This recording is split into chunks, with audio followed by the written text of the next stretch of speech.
The envelope arrived on the third day of chemotherapy. I thought it was flowers. A small mercy from anyone who still remembered I existed. A card, a blanket, a note saying you've got this. The nurse had just adjusted my IV. My hands were shaking, the skin along my arms already purple from missed veins. My vision blurred from the anti-nausea meds, but I could still make out the gold foil seal. His law firm, not our firm, not his name, just the insignia of something impersonal, something clean. I signed for it with a pen I could barely hold. The courier didn't look me in the eye, just turned and left like he'd delivered something rotten. I opened it anyway. The paper was crisp. It still smelled like toner and arrogance. Inside, a divorce petition, attached. A brief typed note. "This isn't working anymore. I can't keep carrying this. I wish you peace."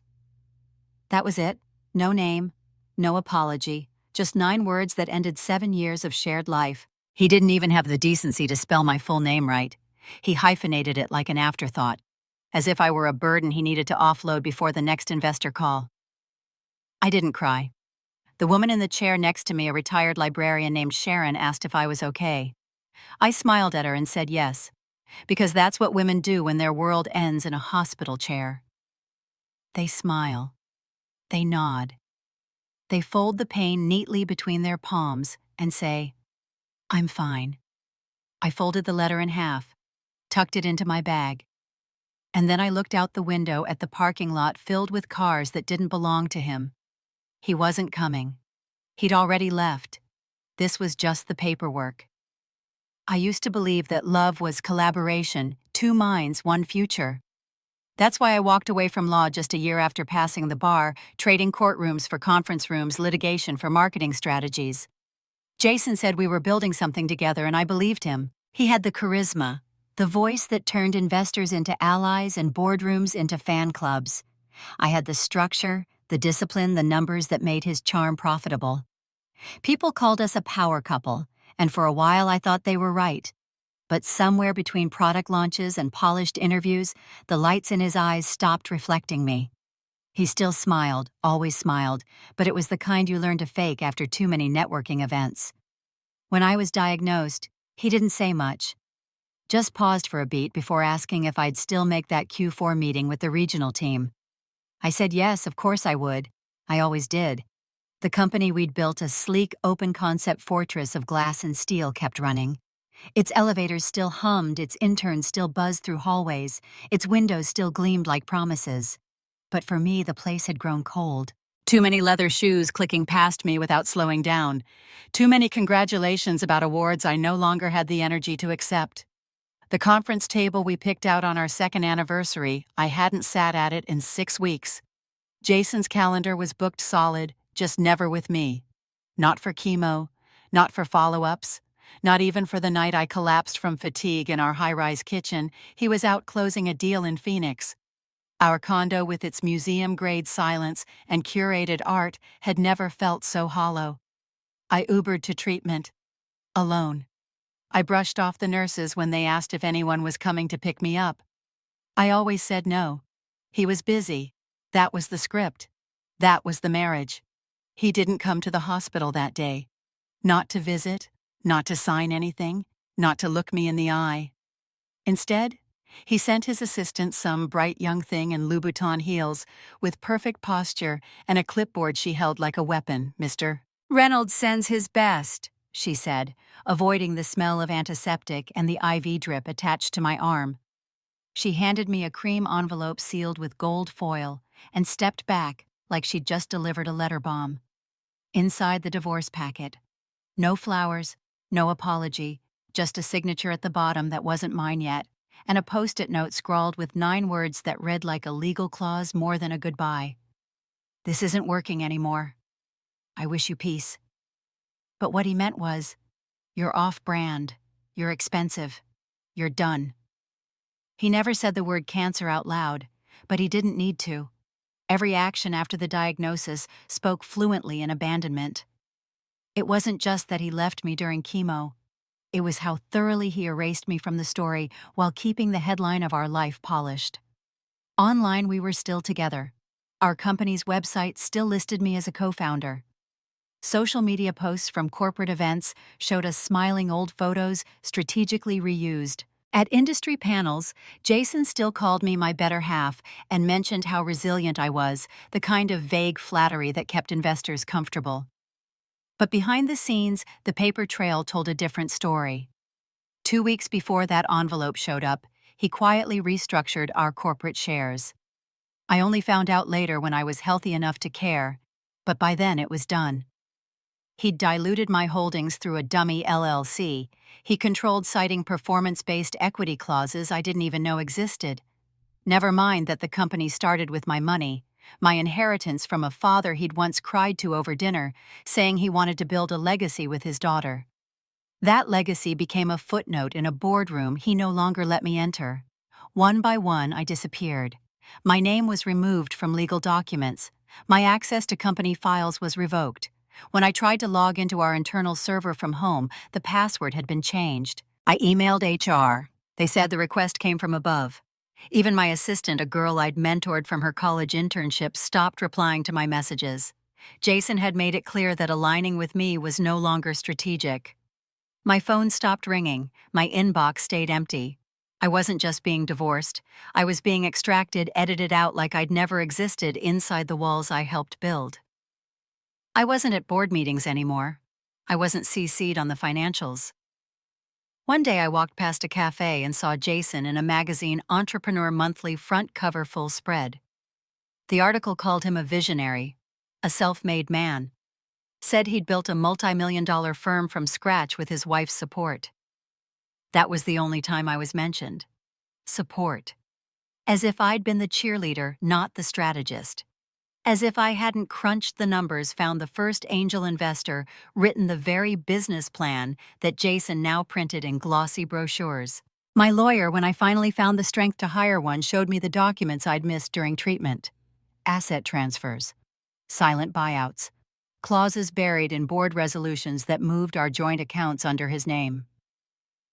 "You signed this," the lawyer said. I looked at the date. It was the day after my second round of chemo.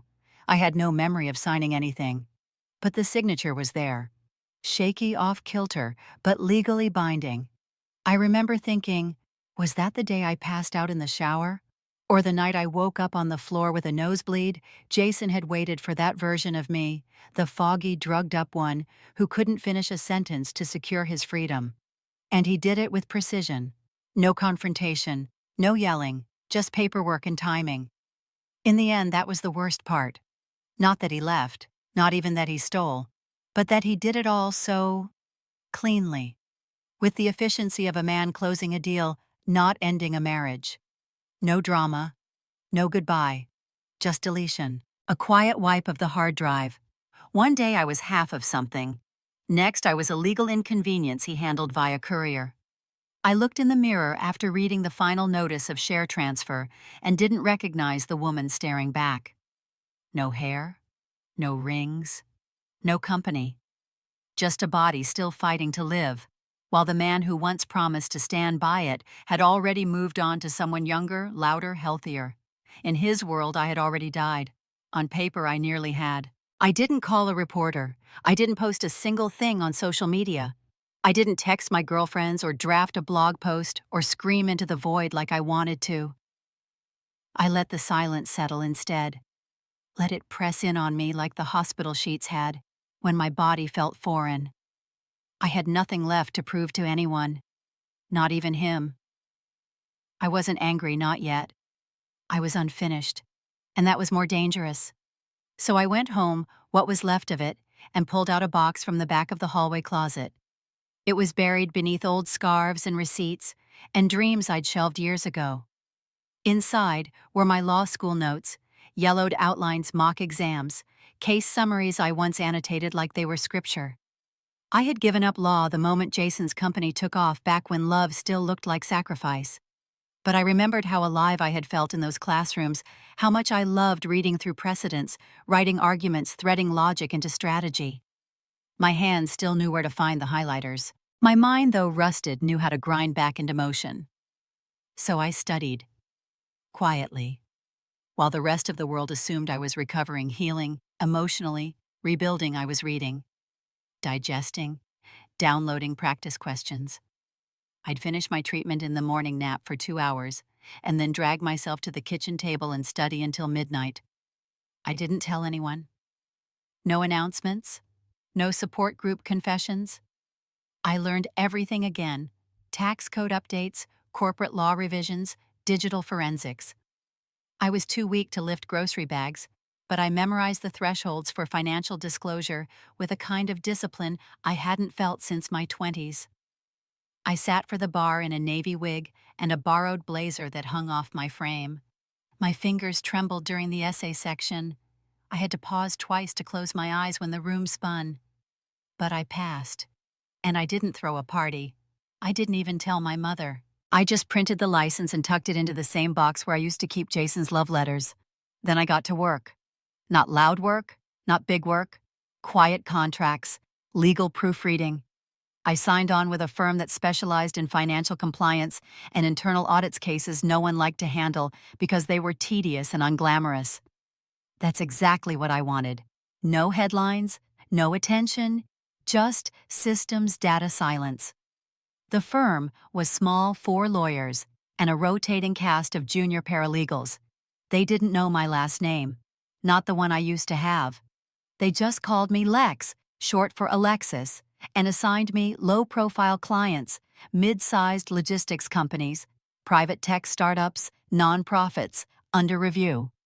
I reviewed contracts, cross-checked invoices, and found errors that no one else saw.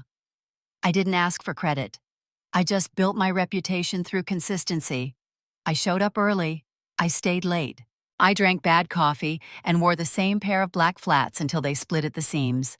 And slowly, I became indispensable. The kind of person you send into a room, you don't want noise, just resolution. No one linked me to Jason. By then, he had become something entirely different. Sleeker, shinier, more politically aligned. His photos were everywhere. Charity Gala's panel talks men empowering women in business summits.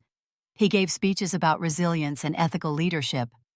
Meanwhile, I sat in conference rooms with no windows and redrafted non-disclosure agreements until my eyes burned. But I was listening, watching, learning the systems I'd once handed over blindly to someone else. I started helping with the firm's bigger cases, not front-facing, but quietly. Deep dives into acquisitions, cross-border filings, and partner structures. I learned where to look, how to trace money that wanted to hide, and how to build timelines that proved intent. It was beautiful work, in a way, like building puzzles backwards. I became obsessed with structure with precision. I never mentioned my past. Not the illness, not the marriage, not the company that still used my old logo, just without the original tagline. In this world, I was no one's ex-wife. I was a technician, a ghost with a JD. And I liked it that way. There was something sacred about being unseen, especially when you were rebuilding something people thought had burned. There's a freedom in anonymity that I hadn't known when I was someone's wife, someone's co-founder, someone's public proof of love. Here, no one touched my work. No one rewrote my sentences. No one tried to smile their way past my questions. I was rebuilding my power one footnote at a time. No applause, no revenge plan. Just the slow return of fluency in the law in myself, in the quiet kind of strength that doesn't need to announce its arrival. And when the name finally came across my desk, his company's in small font as a target for internal review, I didn't blink. No panic, no thrill, just a moment of stillness, like a single drop of ink falling into water. I folded the file closed, ran my fingers over the paper, and whispered aloud, the only thing I knew for sure. I'm ready now. The case file arrived without a warning. A manila folder unremarkable in every way except for the name printed at the top corner: Vantage Edge Consulting Internal Audit Request, Level 3 Discretion. I stared at it for a moment too long. My hands didn't shake and my breath didn't catch. This wasn't fate. This was math. Sooner or later, when you operate without integrity, the system sends someone like me to do the cleanup. And this time, the cleanup crew was me. I didn't flinch. I didn't mention to my supervisor that the CEO of this company had once lain beside me in bed, kissed my forehead during our first product launch or quietly erased me from the company I helped fund. That part wasn't relevant. What mattered now was paper. Records, signatures, timelines. I opened the file and began. First came the ledger's numbers that didn't align, vendor payments that weren't traceable to real entities, invoices that looked templated and overinflated. Then came the insurance records adjusted to show lower liabilities and higher risk buffers, allowing for quarterly bonuses that Jason never publicly disclosed. I noted everything, quietly. I didn't dramatize the evidence or attach meaning to it. I just followed it. Transaction by transaction, memo by memo, until the pattern was undeniable. Shell vendors, phantom contractors, diversion of funds to personal holding accounts that had been set up in the names of Jason's old college friends, 2 of whom hadn't lived in the country in over a decade. I verified it all, printed every transfer, copied every chain of authorization, and highlighted inconsistencies in audit trails. Then I pulled archived board memos and found a draft that still included my initials, one I had never seen. It had been backdated, made to appear as if I had approved a transaction 6 days after my second round of chemo. I remembered that week vividly. I hadn't left my apartment. I couldn't walk. And yet there I was, present in the board record, listed as voting in favor of a contract that rerouted $380,000 to a third-party marketing firm with no verified staff. I kept going. For 3 weeks, I worked without pause. I didn't take long lunches. I didn't tell my colleagues. I didn't even let myself feel it. Not yet. I just built the file brick by quiet brick until I was ready. I submitted the internal report directly to compliance.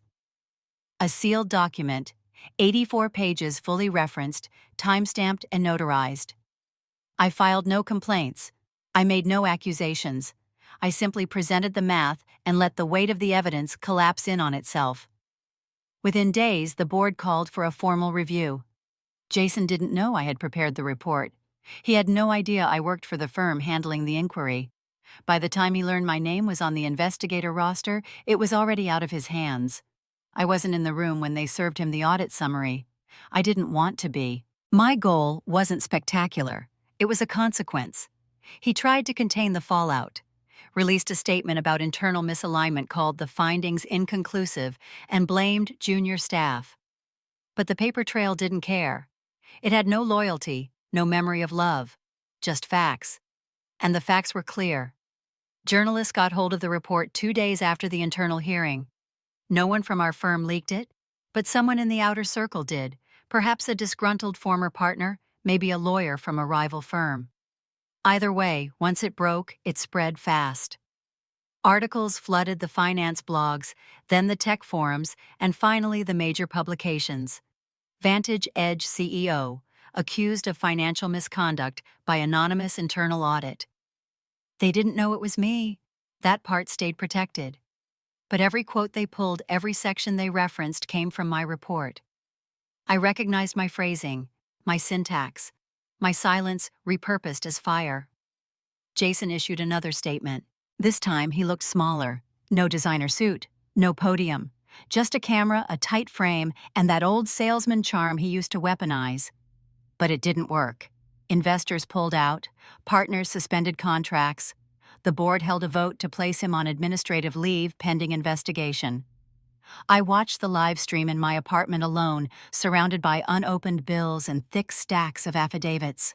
No champagne, no satisfaction. Just breathe, just a quiet exhale. This wasn't vengeance. This was a correction. And for the first time in 2 years, I felt the ground under me begin to settle. I wasn't his ex-wife anymore. I wasn't the woman who disappeared.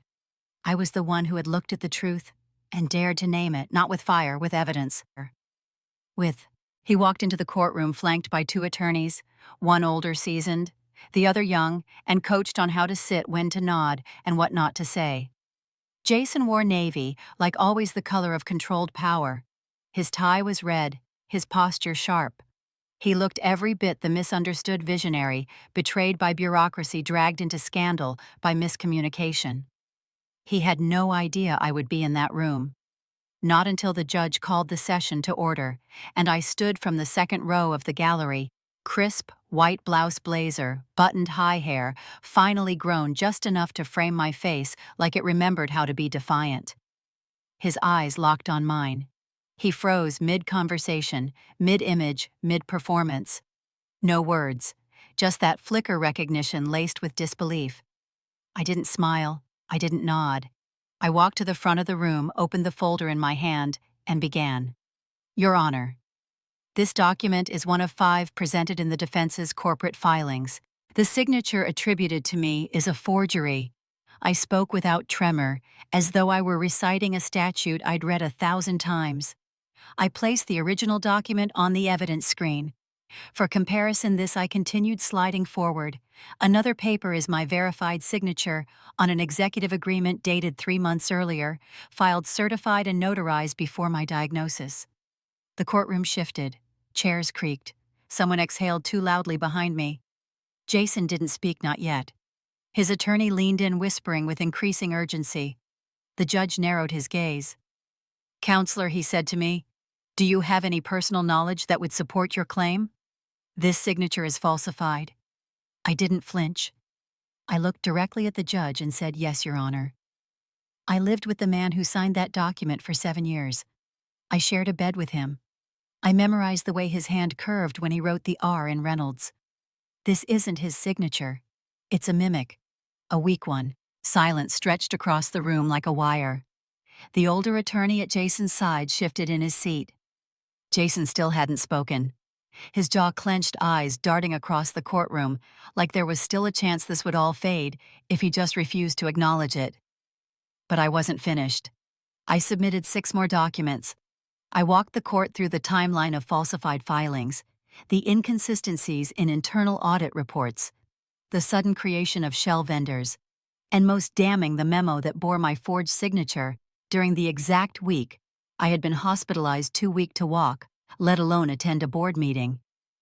There is no possibility, I said calmly, that I approved these transactions.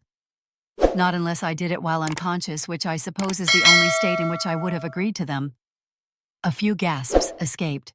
Someone at the back tried to muffle a laugh. The judge did not smile. He leaned forward. Are you prepared to submit your findings to the record and testify to their authenticity under oath? I answered without hesitation. Yes, Your Honor. I already have. The clerk confirmed receipt. My report had been in the docket for 48 hours. Jason's attorneys had seen it. They just hadn't expected the woman behind it to show up in person to step fully into the light. Jason finally spoke. Quiet clipped. Your Honor, I wasn't aware she would be testifying here today. This feels prejudicial. The judge raised a brow. Prejudicial to whom, Mr. Reynolds? The woman you divorced while she was undergoing chemotherapy, the co-founder you erased from your records through legal manipulation, or the whistleblower who brought forward evidence that your entire Q3 revenue was propped up by fraudulent disclosures? Jason's mouth opened, then shut. His attorney interjected, but it was too late. The room had turned. The moment had turned. I didn't gloat. I didn't cry. I simply returned to my seat and watched as the judge ordered an immediate freeze on Vantage Edge's liquid assets, pending full investigation. Within hours, trading alerts were sent. By the next morning, the company's stock had plummeted 72%. Investors bailed. A merger Jason had been pushing for 6 months was pulled at the final hour. The board, those same men who once toasted him in rooftop bars and laughed over Wagyu dinners, held an emergency session and voted to place him on unpaid leave pending civil and potentially criminal proceedings. And through it all, I said nothing more. I didn't attend the press conferences. I didn't comment on the articles that flooded the finance and tech worlds. My name was never published. My face never featured, but I was there. In every footnote, in every exposed clause, in every signature that didn't match. I had spoken in the only language he respected, law-proof reputation, and I had spoken it fluently. Not with fury, with facts, with time, with silence that knew exactly where it was going. I never gave an interview. I didn't sit for a profile in a glossy magazine or walk into a morning news studio with a blowout and a script of empowerment talking points. When the emails came from journalists asking for a quote, just a single sentence, they said, I deleted them. When a producer from a streaming platform reached out about optioning the story rights, I said no gently and hung up before she could explain what actress they had in mind to play me. This wasn't a story to be sold. It wasn't content. It was mine. And what mattered more than telling it was living what came after. So I built something. Not for headlines, for women like me. I rented a second-floor office in a quiet part of the city above a bakery that smelled like sugar and warmth, where the windows were clean but not too wide and the lights didn't buzz overhead. I filed the paperwork, not under my name, but under the initials RELAW, Reclaiming Equity. Legal Aid for Women. It was small. 3 chairs, 1 coffee machine, a cracked whiteboard, and a stack of intake forms. But it grew, quietly, steadily. We didn't advertise. We didn't need to. They found us women who had signed things they didn't understand, who'd been erased from businesses they helped build, who were told they were too emotional, too distracted, too dependent to lead. They came with documents in plastic grocery bags, with trembling hands and confused timelines, and the kind of weary laughter that said, I should have known better. And I welcomed every single one of them. I read their contracts line by line. I taught them how to find their own bank statements. I explained tax implications in plain language, translated legalese into strategy, helped them see themselves not as victims, but as stakeholders in their own lives. I told them, what was done to you was calculated. Your response can be too. And they listened. They fought back. They took back. Some started new ventures. Some just got a fair settlement and the dignity of a clean break. Some stayed in touch. Others moved on quietly, powerfully. Every file we closed was a quiet declaration. We are no longer silent. I never used Jason's name, not once. Not in the office, not with clients, not in courtrooms or emails or memory. He had become background noise static I'd already tuned out. The world moved on from him faster than he probably expected. Vantage Edge was sold off in pieces to cover legal fees. His name was scrubbed from the founder's page, replaced with sterile language about structural transition. There were rumors, of course, that he'd tried consulting for a while, that he showed up at a few networking events looking weathered and left early, that he pitched a new company idea to former investors and none of them bit. He'd burned too much trust. He'd taken too much oxygen out of the room. He was still smart, he always had been, but smart doesn't matter when no one wants your name on the dotted line. Last I heard, he was working freelance ghostwriting policy white papers for a tech firm too small to care about reputations. No lawsuits were filed against me. He never retaliated. Maybe he didn't know how. Or maybe he finally understood what it meant to lose, not in public, but in private, where the silence around your name is the loudest sound in the world. As for me, I received an email from the dean of a law school I'd once admired from afar. They'd read a technical paper I'd published under my new firm, an analysis of silent financial abuse in professional partnerships. They wanted me to guest lecture. I said yes. Then they asked me to teach a course. I said yes again. And now once a week I walk into a seminar room filled with students who don't know what I've lived through but listen anyway. I teach them how contracts can be weapons, how silence can be strategy, how the law is not always justice, but it is a language, and if you know how to speak it, you don't need to raise your voice to be heard. The course is called Law and Quiet Power. I tell my students that control often looks polite, that betrayal can wear a suit, that erasure is sometimes signed in cursive, and they take notes, they ask questions, they carry it forward. I don't wear rings anymore. Not out of bitterness, just because they feel unnecessary. I buy flowers for myself on Thursdays. I keep my hair short now, not because I have to, but because I like how it feels. I walk home most nights. I still use public transit. The life I have now doesn't glitter, but it's solid. It's mine. And when I look in the mirror, I don't see a survivor or a warrior or a victim or a phoenix. I see a woman who rebuilt quietly, strategically, completely. A woman who was erased and then rewrote herself line by line.